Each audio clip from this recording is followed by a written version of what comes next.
I can see Olivia is still excited about all of her friends and family coming back from down south for the summer. And, she likes to wave her flag around. So, you know, it's all for the birds. They come and visit, You never know who's going to drop in. The Cardinals are back out in the front yard. That's beautiful. Hey, thank you, Aaron. You put up our beautiful screamingospreys.com page, which is maintained by the wonderful Jumping Mouse, and she is always keeping us as best as we can find the latest Osprey cam that's around the world. So I don't even know where that one is, to be honest with you, Aaron, but looks like whoever it is asleep. Maybe they're sitting on an egg yeah. Anyway, this is Jumping Mouse's wonderful addition to our effort here. She created the website. She maintains the website. She creates all of the playlists on YouTube and BitChute, and she maintains the calendar, which she created. She is a tremendous, tremendous support, and I just can't imagine doing this or getting this far without Catherine Jumping Mouse. So here's to you, Catherine.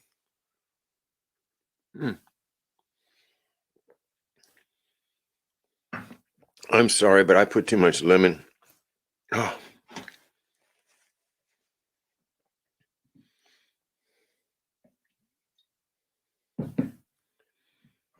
This is a little cup that it's got this puffin on it from Grimsey in Iceland. And let's see, where he is. This is Grimsey.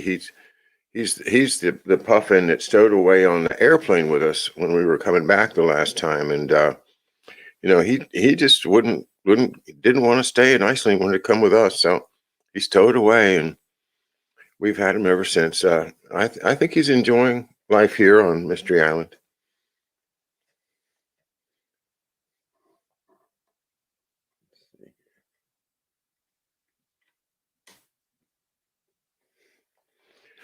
And we hope you're enjoying our readings here on Macduff Lives. Tonight we're on chapter 9 of Cassidy's Run by David Wise. And this is an exciting. What am I drinking? Okay. I wasn't going to go into it, but as long as you asked. So inside in this cup, I made myself this little drink with a one packet of what's the brand? Anyway, it's the ginger honey crystals. Okay, 2 teaspoons of elderberry juice, not the sweetened ones, but the regular ones. Okay, and I probably put too much lemon in it, but then you stir it up, and it's almost like a cough syrup type of experience. I like it. But don't put too much lemon. Okay, well, I see that at least one person likes the book. I hope you guys are enjoying reading the book here. Yeah, Super Ginger. Oh, the brand is Prince of Peace. Ginger honey crystals. It's great. You get a big bag full of little bags, and each little bag is like one serving. Simple. The Nun, chapter 9, page 70 of Cassidy's Run. In 1968, Joe Cassidy was living in an apartment building on Moravia Road in Baltimore and commuting to his job at Edgewood Arsenal. He noticed the attractive high school teacher who lived in an apartment one floor above him, but they had only a nodding acquaintance. Marie Kristen, that's Krstyen, maybe Christian, Marie Christian, in turn, was aware of the tall, good-looking sergeant. Occasionally, she glanced out the window and watched him play catch with his son, Barry, who lived with his mother in Alexandria, but visited on weekends. Early in March of that year, the wife of another tenant in the building left in a huff after stripping the apartment clean. The distraught husband was wandering the hall. Marie Christian and Cassidy took pity on the fellow and tried to calm him down. The wandering wife returned in a few days, and Marie and Cassidy started dating. She was 40 and had never married. Cassidy was 47. On the first date, he took me to the Playboy Club, she recalled. Oh, boy. Christian was not sure that his choice was such a great idea, but Cassidy, a member, was fond of the pre-feast menu. Drinks were only $1.50, as was dinner. On his sergeant's salary, he considered the place a bargain. As the waitresses in their brief Cottondale outfits ministered to the couple, Cassidy began probing to find out more about his new friend's background. For Christian, it was a turnoff. He kept asking a lot of personal questions, she said. I didn't like that at all. Marie Christian, of course, had no way of knowing why her date was asking so many questions. In part, Cassidy grilled her out of normal curiosity. However, while he did not need the FBI's permission to see a woman, he was aware that the Bureau would want to know as much as possible about anyone he was dating.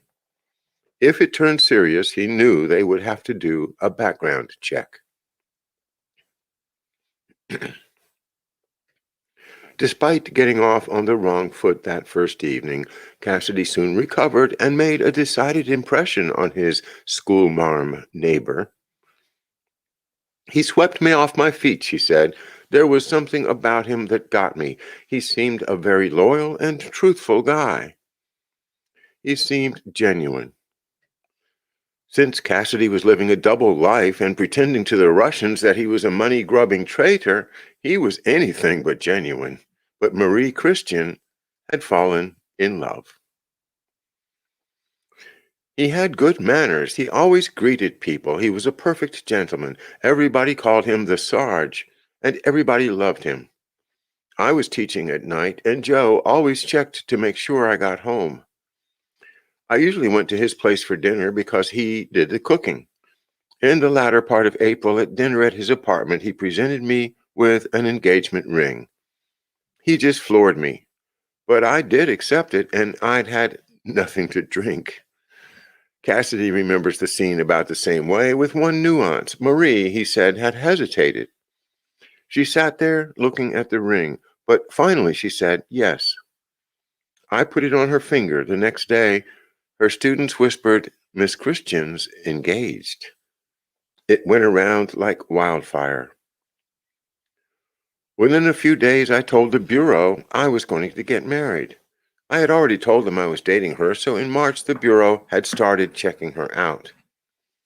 What happened next alarmed the FBI and dismayed Cassidy as well. Marie had mentioned she had come up from Atlanta, and I knew she was a teacher, but anything else I didn't know. So I told the Bureau she was from Atlanta and they couldn't find any trace of her. So I queried some more, what did you do in Atlanta? And finally she said she came from Montgomery, from Alabama. Still, the FBI could not find any trace of Christian. And why had she changed her story? She seemed to have materialized in Baltimore out of thin air without any past history. Yet, that was impossible. Could Christian be a Soviet swallow? That was the term the Russian intelligence used for a female agent dispatched to seduce a male target. Perhaps the innocent-looking school teacher was actually a Russian working for the GRU, sent to check up on Cassidy's bona fides. Finally, the FBI solved the mystery. For 20 years, Marie Elizabeth Christian had been Sister Miriam Joseph of the Vincentian Sisters of Charity. For Part of the time she had lived behind the walls of a convent. Small wonder that the FBI had trouble with its background check. Cassidy was relieved at the news, although slightly embarrassed that he had taken an ex-nun to the Playboy Club. But he wondered why Christian had not revealed her previous life. I never told him I had been a nun, she said, because I wanted him to be himself. I didn't want him to act different. But Cassidy had not revealed his secret either. I never told her about my other life, he said. In a sort of gift of the Magi, O. Henry twist, Marie Christian, née Sister Miriam Joseph, and Joe Cassidy, a.k.a. Wallflower, had concealed their secrets from each other. Even as their wedding date approached, Cassidy was still not authorized by the FBI to tell her the truth. She did not yet know the extent to which her own life was to change when she married a spy. But why had Christian told Cassidy she had come up from Atlanta? I did say Atlanta, she recalled, but all I meant was I changed planes in Atlanta. I had come from Montgomery. I did spend about a week in Atlanta with friends. Marie's father, John Christian, was born in Czechoslovakia and came to America as a child of 10. Her grandfather was Hungarian. Later, she wondered if her Eastern European family background had added to the FBI's concern when the Bureau finally figured out who she was. Marie Christian was born on March 20th, 1927, in Johnstown, Pennsylvania, where her father worked for Bethlehem Steel, fixing machinery. Her mother, Mary Condash, was the daughter of a local businessman. Our family was Catholic. My mother converted when we were small. I went to a parochial school, and I wanted to be a teacher, so the nuns said, "Join the convent." It was a way of getting a college education. She had entered the convent, which was in Pittsburgh, at 18. Even early on, there were harbingers of her eventual decision to return to the secular life. Sister Miriam alone would not bow her head during prayer before mealtime and was admonished by the nuns. She was told she was too proud and was not showing the proper degree of humility. But I felt humility is truth, and if my feelings were the truth, then why should I bow my head? I consider religion very personal, between you and God. For any infractions of the rules, the nuns were forced to kneel at the crucifix in front of some 300 other nuns in the cafeteria and eat their meals on their knees. Independent-minded and a touch rebellious, Sister Miriam questioned the practice. She was required to eat several meals on her knees, however, for minor transgressions.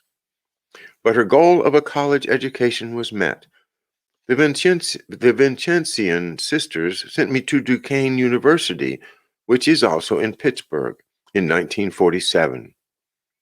The sisters ran schools and hospitals. Sister Miriam taught school and later transferred to hospital work. She was sent by the order to a rural area of southwest Missouri, where she worked in the local hospital and attended St. Louis University in the summers, earning a master's degree in hospital administration. In 1958, she was transferred to St. Jude's Hospital in Montgomery, where she found herself in the midst of the turmoil over civil rights. All the black patients were sent to St. Jude's, she said. Because of that, there were phone threats to blow up the hospital. Martin Luther King came to the hospital several times and visited patients who had been beaten during civil rights demonstrations, and some white demonstrators. I would meet him at the door. In the spring of 1965, Sister Miriam Joseph turned 38. I wanted to get back into teaching. I asked to change from hospital work, but was turned down. They said they would have to train someone else. So in January, I left the order. After her brief stopover in Atlanta, she arrived in Baltimore, where her sister Helen lived, and found work as a teacher. In the spring of 1968, Cassidy's divorce became final. Christian and Cassidy set their wedding date for the third week in June, but an obstacle arose. I was marrying a divorced man and had problems with the church, Christian recalled. I went to different priests. It would have been over $1,000 to get an annulment. I'd never been married, and I said to the first priest, Cassidy has nothing to do with this. But was told, you can't receive the sacraments.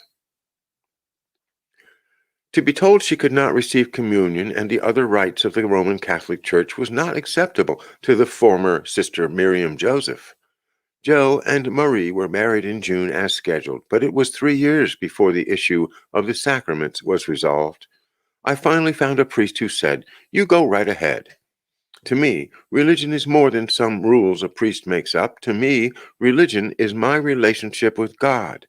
I go with a peaceful heart and mind to the sacraments. The wedding took place in the chapel at Edgewood Arsenal. The chaplain who officiated was a Protestant, but he performed a Catholic service. Jimmy Morrissey and his wife attended the wedding. Marie recalled, but I didn't know who they were. The bride was in for a shock. One day, shortly after the marriage, she said, Morrissey shows up at the apartment and flashes his badge. He said, your husband is involved in secret work for the United States, working with the FBI and the military. He didn't give any details. He said, there are times when he will have to go out for the whole evening or overnight. When Morrissey had left, Marie turned to her husband. You never told me you were involved in anything like this, she said. Now I understand why you were asking all those questions about me. Cassidy, her truthful guy, could only smile and shrug. After the initial astonishment had worn off, Marie began to worry. I did not resent the fact that it had been kept secret. I knew there was a reason that it had been kept secret, but I had some questions. Was it dangerous? The question was running through my own mind, but I did not press Joe about it. I figured it would become clear in time. Pardon me.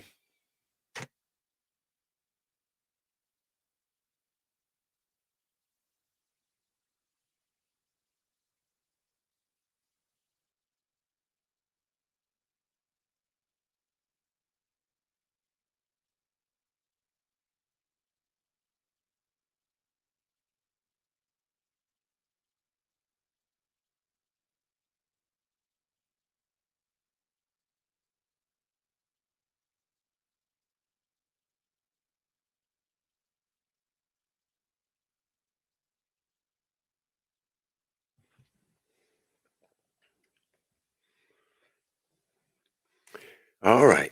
I have to actually admit that I have two drinks tonight, and this one, it kind of balances off the other one. This is Virgil's. I'm trying to get it in the frame there. There you go. Virgil's handcrafted vanilla cream soda. And yeah, Virgil does a good job.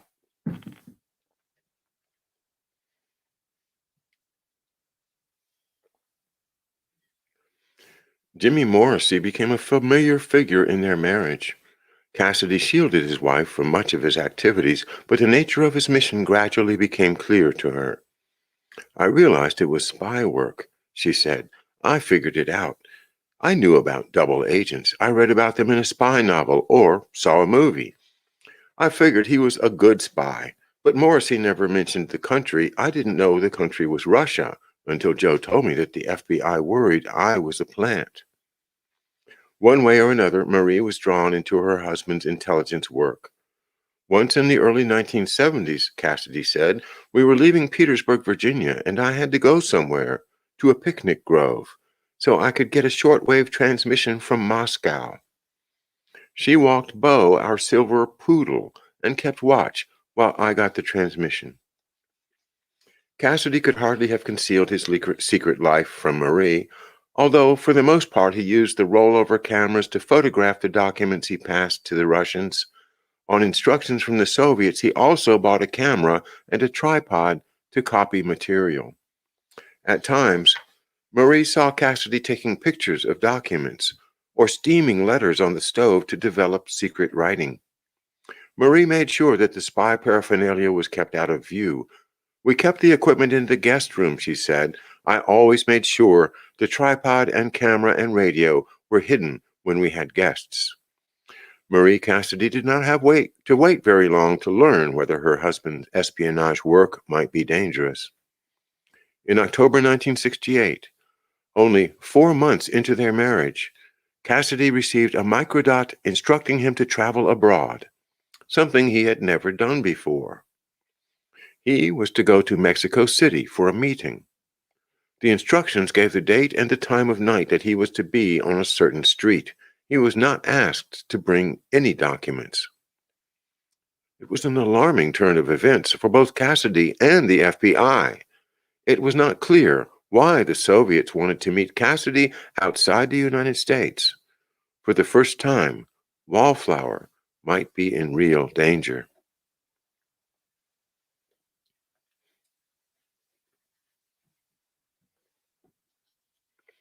Chapter 10. They might shoot me. The KGB was responsible for counterintelligence within the Soviet military, including the GRU. So it was not unreasonable to believe that if Moscow had somehow discovered that Cassidy was an American spy, he could be targeted.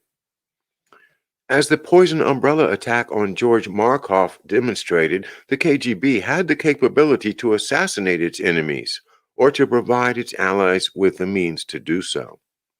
In the 1950s and 1960s, the KGB carried out a number of hits, some successful.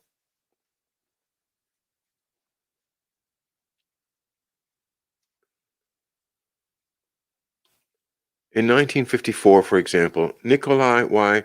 Kolkolov was dispatched to Frankfurt to assassinate the leader of an anti-Soviet exile group. He was armed with a noiseless gun disguised as a cigarette pack that fired bullets laced with potassium cyanide. Instead of carrying out the hit, Kolkolov defected. But in 1957, Moscow sent Bogdan Stashinsky, who later described himself as a professional killer for the KGB, to liquidate Lev Rebet, a Ukrainian exile leader in Munich. He murdered Rebet with a special gun that fired a spray of prussic acid, the liquid form of cyanide. 2 years later, with an improved model of the vapor gun, he assassinated Stefan Bandera, another Ukrainian exile leader in Munich. Stashinsky later fled to West Germany and was convicted of the murders and sentenced to 8 years in prison. Isn't that interesting? Stefan Bandera, the leader of, I think it was the OUN, one of the two principal collaborationist Ukrainian Nazi armies. So Stefan Bandera, assassinated by Bogdan Stashinsky. In 1964, the KGB attacked Horst Schwirkman, a wiretap expert for West German intelligence who had been sent to Moscow to debug Bonn's embassy there. After completing his assignment, Schwirkman visited the famous Zagorsk Monastery, an hour northeast of Moscow. He stopped to admire a painting of the resurrection. A middle-aged man who had been kneeling and praying by it arose and stood politely behind Schwirkman, who suddenly felt what seemed like ice water on his left buttock. Within seconds, the West German technician was in agonizing pain, and his skin had blistered. Hospitalized and given intensive medical treatment, he almost lost his left leg, but survived. U.S. physicians determined he had been sprayed with deadly nitrogen mustard gas. Within the KGB's first chief directorate, its foreign intelligence arm, the assassination unit was first the 9th, then the 13th department. In 1965, Peter Deryabin, a KGB defector, testified to a Senate committee. Quote, the 13th department is responsible for assassination and terror. This department is called the Department of Wet Affairs, or in Russian, Mokrie Dela.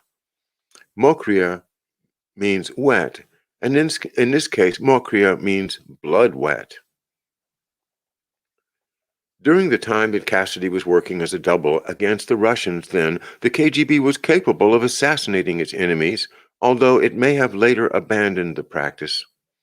In 1989, Viktor Gondarev, a KGB colonel who had defected in Greece 3 years earlier, told the author, quote, "Yes, they had Mokriadela. I don't know a single case in the last 15 years or more, but there is risk." Because of the perceived risk, however remote today, most Soviet and Russian defectors in the United States, including Viktor Gundarev, live under assumed names in the CIA's equivalent of the Justice Department's Witness Protection Program.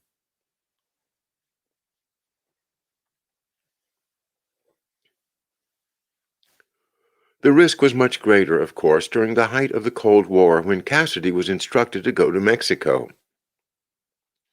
At the time, the Summer Olympic Games were underway in Mexico City, and there were no flights or hotel rooms available. The city was completely booked. Cassidy kissed his bride goodbye, but said very little about why he was leaving the country.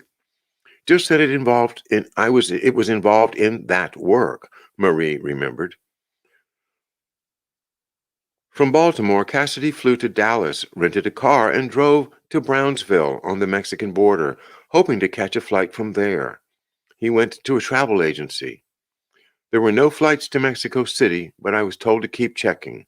I kept checking for several days, and finally I decided I would have to drive.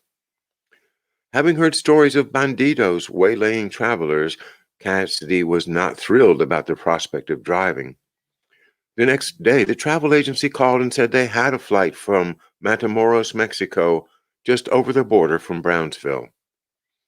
Cassidy turned in the rental car, hailed a cab, took it over the bridge to the dusty, decrepit airport in Matamoros, and caught his flight. On the plane, Cassidy's fears crowded in. The FBI's agents usually watched when he met his Soviet handlers in Northern Virginia. Their presence offered a measure of reassurance and protection, but counterintelligence in Mexico might not be possible. The Bureau would be operating outside its turf. Yet, if Cassidy did not keep the appointment in Mexico City, the Russians might conclude that he was a double agent. Operation Shocker could collapse. Cassidy decided he had to go. Since the hotels in Mexico City were full, the travel agency had made arrangements for Cassidy to stay with a Mexican family. He had several days to kill while waiting for the appointed night. I spent a week in Mexico posing as an Olympic tourist. I got tickets to boxing, track and field, and swimming. Cassidy had arrived early in Mexico City for two reasons. First, he wanted to be sure he got there in plenty of time. The other reason was a cover story. I went to Mexico to go to the Olympics. That was what I told my family and friends. After all, I had just got married, so why was I flying off to Mexico? I told everybody I already had these arrangements. Cassidy was no James Bond, sipping magnums of Dom Perignon and dining at expensive restaurants with gorgeous women. Having been warned about the water and the food, he subsisted on beer, which he did not much like, and peanuts at a downtown bar. Cassidy, who grew up on his grandmother's mashed potatoes and gravy in Erie, was part of simple fare. He shunned the tacos and the tortillas. His menu expanded a bit when he discovered that the top floor restaurant of the Hilton Hotel had cornflakes. I was afraid of the milk, he recalled, but hell, I was hungry. Finally, the night of the meet arrived. Cassidy hailed a cab and took it to what turned out to be a desolate, remote barrio on the outskirts of the city. The meeting was set for 9 p.m. I got there at 8:30 or 8:45. I left the cab and walked to the designated spot in the middle of the block. There was nothing there, just several houses built out of wooden boxes. The whole area was a slum. There were shacks across the street and a couple smoking, playing some sort of game bent over a board. I could see them by the streetlight. Looking around, Cassidy realized he was the only American anywhere in the area. I felt pretty conspicuous. over 6 feet, with white, close-cropped hair. I don't know if there was any Bureau counter-surveillance or whether the CIA was notified. I was hoping the Bureau had me under surveillance. As he stood there in the dark, Cassidy wondered why Mexico, and why was he told not to bring any documents? Did the GRU suspect him? Was he about to be kidnapped? For the first time since it had all begun almost a decade earlier with volleyball and oyster dinners along the riverfront in Washington, he was frankly scared. I thought they might put me on a plane to Moscow, give me the truth serum, and shoot me. No one stepped out of the shadows at 9 p.m. Cassidy waited for an hour beyond the appointed time and then walked to the corner and waited another half hour before a taxi came along. The taxi did not stop, but about 10 minutes later it cruised by again, and this time it picked him up. Disappointed, but also relieved, Cassidy flew back to Baltimore and reported to the FBI that the Soviets had failed to make contact. At home with Marie, Cassidy made light of his trip at first. He told his wife he had seen some boxing matches and track and field events. He told his wife he joked about his trouble finding something to eat. It was only some time after his return that he revealed to Marie his fears about the trip. In December, at his next scheduled meeting with his GRU handler, Cassidy complained bitterly. The new Mike, to whom Danilin had handed him off, had been identified by the FBI as Oleg Ivanovich Likhachev, a GRU officer listed as a third secretary of the Soviet embassy. Likhachev was not his real name, however. The GRU man was using his wife's maiden name in his career as a spy, probably to avoid any potential embarrassment to the memory of his father, a decorated Soviet general during World War II. Likhachev's father, General Ivan Cherniakovsky, was killed in action in February 1945. Had Likhachev been caught in a spy scandal and expelled from the United States or another country, there would be nothing to connect him with his famous father. I was steaming, Cassidy recalled. I said, "Geez, Mike, I just got married and you send me off to a foreign country and nobody shows?" He said, "You were supposed to have been told the meeting was canceled." That's all he said. Jack O'Flaherty, soon to become Cassidy's new FBI case agent, had his own theory about the Hats dance the GRU had put Cassidy through in Mexico. Quote, "It could have been a test to see if he would leave the country," Flaherty said. If he resisted, they might conclude he was under control. Pardon me, please.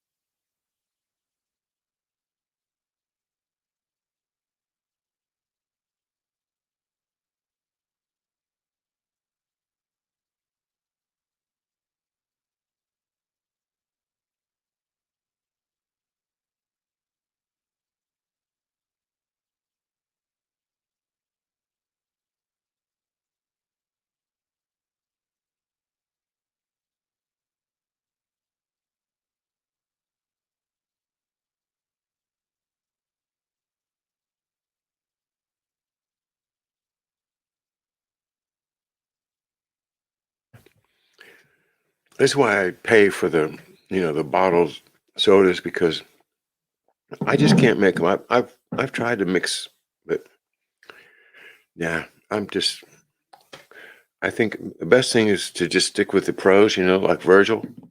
Virgil here, he knows how to make soda.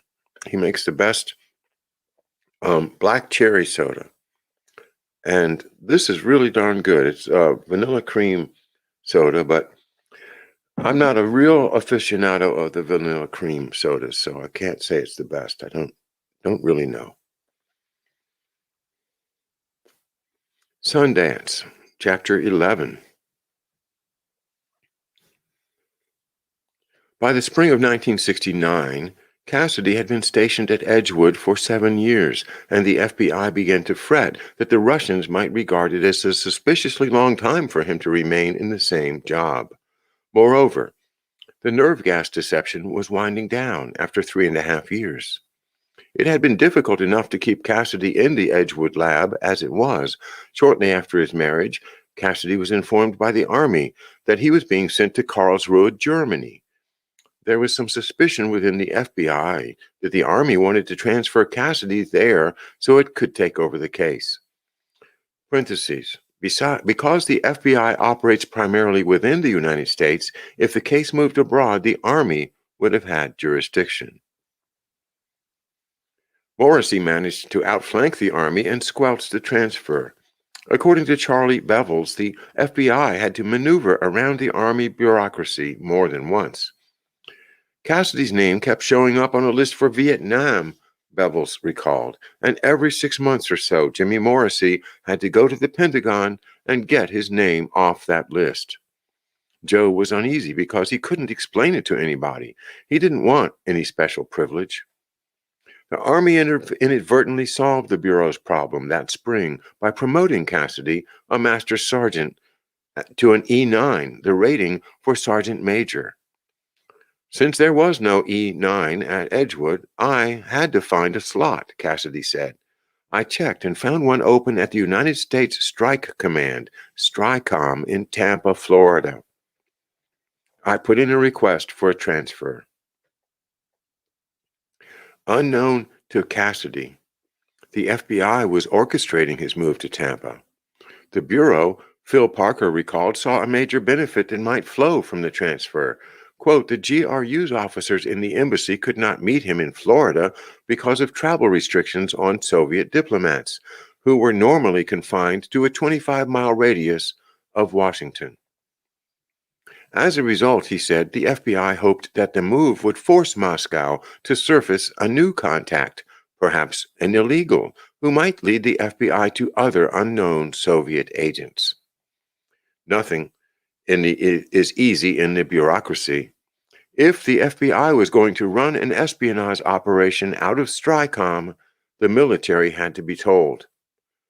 John OLoughlin, the ex-FBI man then working for the Joint Chiefs, was designated to bell the cat. He traveled to Tampa and briefed the base commander, a 4-star general. OLoughlin was successful in his delicate mission. The general agreed to accept Cassidy. Operation Shocker was now set to move to Tampa. STRICOM, located at MacDill Air Force Base, was the Pentagon's unified command for a large group of Army, Air Force, and Marine Corps units around the country. The command was created in 1962 by President John F. Kennedy. As the name implies, its purpose was to allow the military to respond quickly to a flare-up anywhere in the world. In July, as Cassidy prepared to move to Florida, he received instructions from Oleg Likachev to return on the day after Christmas to Washington, where he would meet, quote, an old friend. While Cassidy would have no difficulty getting leave to make the trip north, for the moment these instructions frustrated the FBI's plan to force the Soviets to reveal a new contact. The following month, Cassidy said goodbye to Jimmy Morrissey and Charlie Bevels, and he and Marie left for Tampa. He contacted the Tampa FBI agent and met with Dennis R. Dixon, who served briefly as his case agent. In the files of the Tampa office, Wallflower was given a code number, TP510. He and Marie bought a house on the water in St. Petersburg. At FBI headquarters, Gene Peterson chose a new code name, Xerxes, spelling it Zyrkseez, for the case that the FBI had up to then designated as Chowline and the Joint Chiefs called Shocker. Peterson chose the loopy spelling of Xerxes for a crafty practical reason. He knew he would be able to use it right away without the usual bureaucratic delay for approval. The panjandrums in charge of such matters could see at a glance that Xerxes was unique. It would not have to be laboriously checked against previous Bureau code names because there was no way in the world it would duplicate a cryptonym already in the files.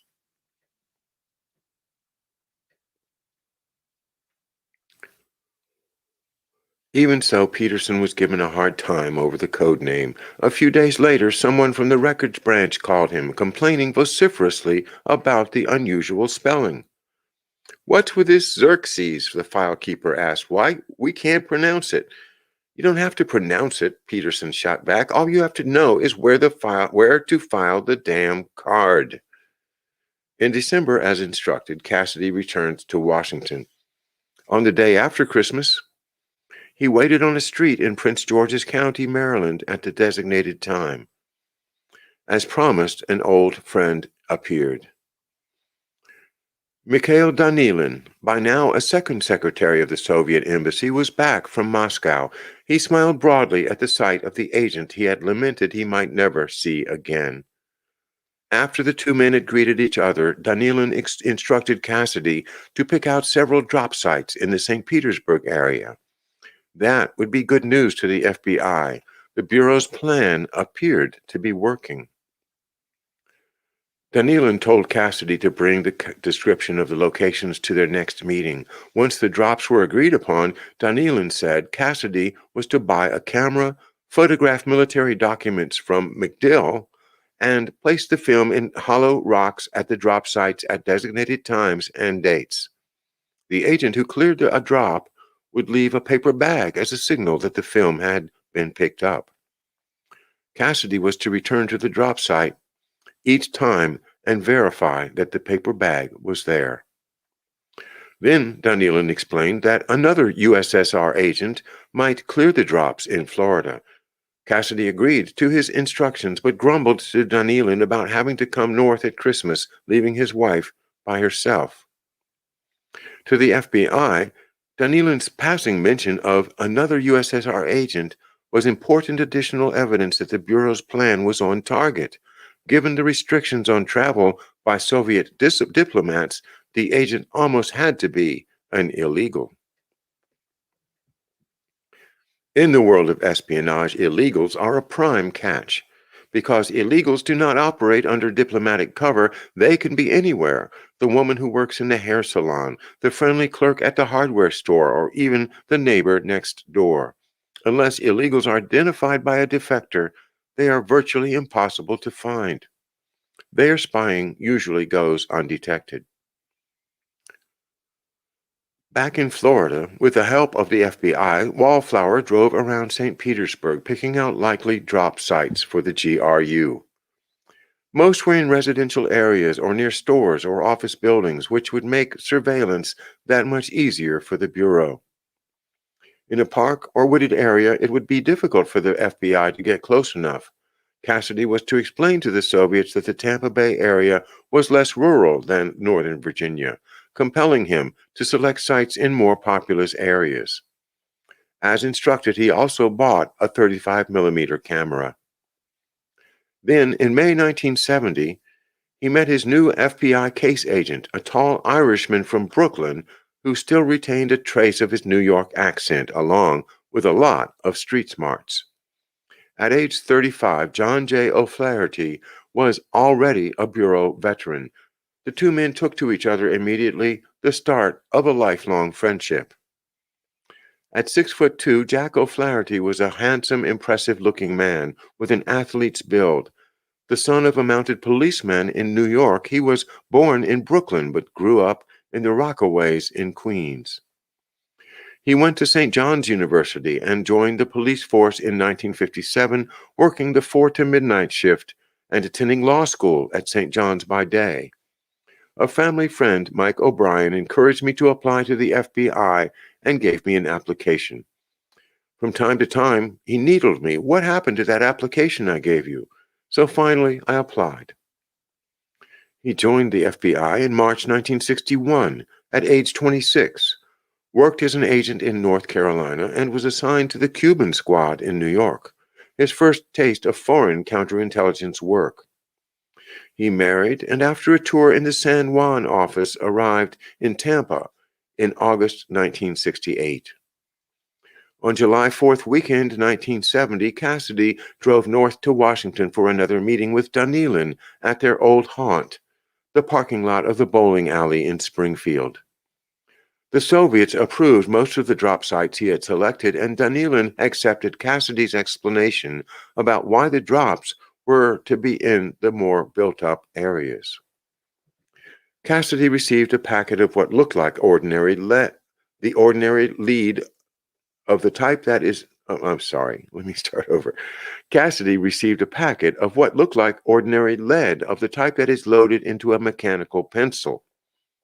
He was instructed to crush the lead, dissolve it in water, and use the solution to raise the secret writing he would receive from the Soviets. This replaced the earlier method of steaming. Almost 6 months later, Cassidy went to Washington again. On the day after Christmas, he picked up 3 hollow rocks containing 2 new rollover cameras to use in addition to his 35mm camera. There were also instructions from John OLoughlin for the first drop in Florida. The message said, 6 March, 9 o'clock, base of bush by large palm tree at Raphael Boulevard and Snell Island Boulevard, south of stop sign. After collecting the rocks, Cassidy met John OLoughlin and then drove back to Florida, where he turned the rocks over to O'Flaherty. In Tampa, arrangements had to be made to select the classified documents that Cassidy would photograph for the GRU. An ad hoc committee of representatives of the armed services was created at STRICOM to screen the feed before the Joint Chiefs in Washington gave final approval.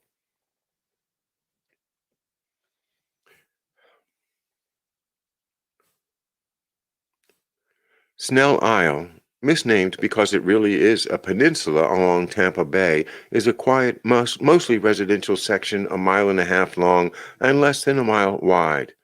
Almost half the area is taken up by a private golf course. With the first pickup by the Russians scheduled for the night of March 6, 1971, O'Flaherty swung into action. He tried to leave nothing to chance in preparing for the moment of contact. There was a 2-story condominium directly across the street from the drop site on Snell Isle. O'Flaherty approached Jerry Kuntz, a 74-year-old widower who lived on the second floor overlooking the palm tree. Kuntz was a retired salesman for Sinclair Oil. He allowed us to use his apartment. Also in the line of vision of the drop site, catty corner and a block away, was a building that housed the Tampa Bay Engineering Company. O'Flaherty approached William O'Neill, the firm's president, and asked if the FBI could take over the building on the night of March the 6th. O'Flaherty never explained the reason, but he assured the executive, "There won't be any shooting." O'Neill agreed. On the evening of March 6th, the stakeout was ready. O'Flaherty waited in the dark in the condo across from the palm tree with his FBI team and a bug-eyed Jerry Kuntz, for whom retirement had never been this exciting. In the front room were 2 photographers, Fred Webb, who was in charge of the FBI photo lab, and George Austin, and 2 agents, Joe Hall from the Washington field office and Larry Doyle from New York, 5 of us in the dark watching. The 2 visiting FBI men were counterintelligence agents, experts at spotting Soviets, in case John OLoughlin or anyone else from Washington dared to risk violating the 25-mile rule. The photographers were looking through a night vision scope. Promptly at 9 p.m., Joe Cassidy placed 3 hollow rocks at the base of the palm tree. Inside were rollover cameras with photos of 11 documents, 1 stamped top secret, 9 marked secret, and 1 confidential. The document marked top secret was entitled SyncPack Keystone Robin Movement Planning Conference, with a date on it. If all went according to plan, a Russian spy would appear within half an hour. Would he arrive by car, on foot, O'Flaherty had attempted to cover all the bases. We had an agent with a tie clasp camera riding the bus line in case the illegal arrived by bus. Other agents were in the engineering offices as backup, watching from a distance. Time ticked by as O'Flaherty and the four other FBI men in the condo strained to see any activity around the palm tree, which was nestled against a thick hedge. George Austin was peering through the nightscope. All of a sudden, George says, "I see a hand." O'Flaherty recalled, "We couldn't see anything, but through the nightscope he could. The individual had come from the opposite side, from behind the palm tree, and reached through the bushes. His fingers were inches from the rock, groping for it, and then he gave up. He comes out from behind the bushes. My first thought, is this a professional spy? He has white slacks on, the last thing he should be wearing." Through the nightscope, the photographer could see the man was young, tall, and slender, with dark hair and glasses. He comes out front, and the cameras are going. He picks up the rocks and puts them in a bag, and then he walks away south on Raphael. Now we've got a person, and he's moving in a direction where we did not have anybody. It was 9:23 p.m. O'Flaherty silently cursed. The skinny Soviet spy in white slacks was eluding their grasp, and there was nothing they could do about it. Who was he? Had agents been stationed on Raphael Boulevard, they might have been able to get a closer look or a better picture. But it might not be possible to identify the man from photographs, since he was almost certainly an illegal, an unknown face. The FBI had decided in advance not to try to follow whoever appeared at the drop.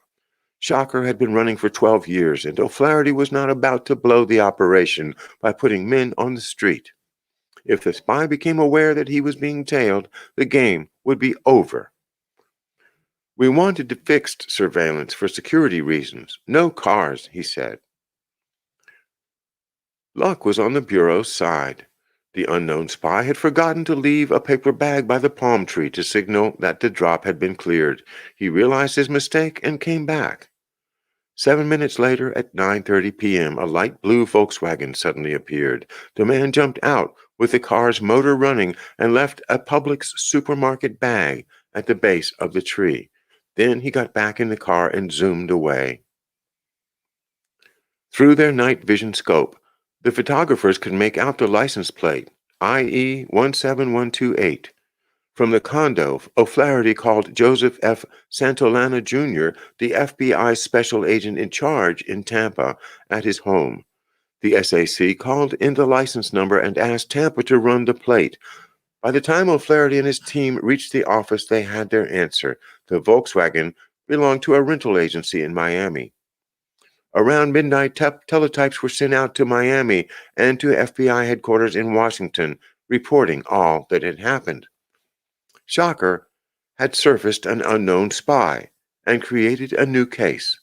The FBI gave it a separate code name, Palmetto.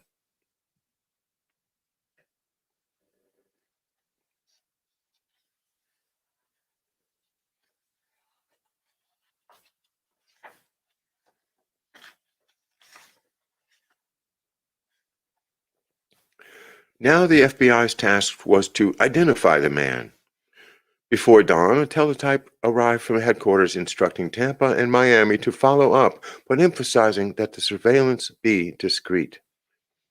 The FBI was moving in with an excess of caution. "Sure, we could have staked out the rental agency," O'Flaherty said, "but they were very concerned about blowing the case."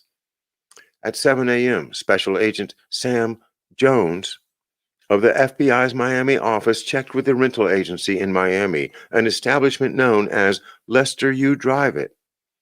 Donald W. MacArthur, the manager, identified the man who had rented the car and returned it an hour earlier. He was apparently Mexican, but had produced a Canadian driver's license. The name on the license was Gilberto Lopez y Rivas. MacArthur remembered that when Lopez rented the car, he had said that he had arrived in Miami on a Greyhound bus. Jones reasoned that he might have left the same way. The FBI man went to the Greyhound terminal and spoke to the ticket clerk. Jones brought with him the photographs taken through the night scope, but the clerk shook his head. He could not remember selling the man a ticket. You know how many people we get going through here? The clerk asked. He paused. Then he remembered something. Wait a second. Bad breath. The guy had bad breath. I remember him now. The clerk had given the man directions to San Antonio. He suggested the most direct route, but Lopez bought a ticket on an earlier bus with stops in New Orleans and Houston. Now we alerted all the divisions along the way, O'Flaherty said. FBI agents were watching the Greyhound terminals in all three cities, New Orleans, Houston, and San Antonio. Several agents were getting on buses to try to spot him. The Greyhound with Lopez aboard arrived in New Orleans the next day. The FBI saw him on the bus. Agents boarded the bus in New Orleans and watched him leave the bus in Houston. He took a cab to Houston Intercontinental Airport. The agents did not want to get in too close and did not trail the taxi, though they later interviewed the driver. He said his passenger had entered the terminal. Checking further, the FBI established that he had boarded a Braniff flight to Mexico City. Jean Hadid, a Braniff ticket agent at the airport, identified Lopez. Lopez was gone, at least for the moment, south of the border. The FBI knew nothing about him yet except his name, if it was his real one.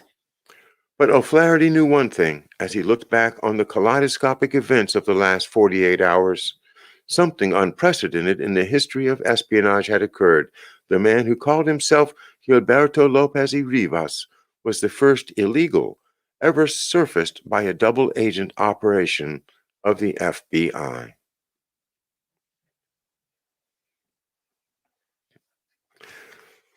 Well, as you can tell, that chapter has my father kind of supervising the spy operation, and that's exactly where his position at Saxa puts him.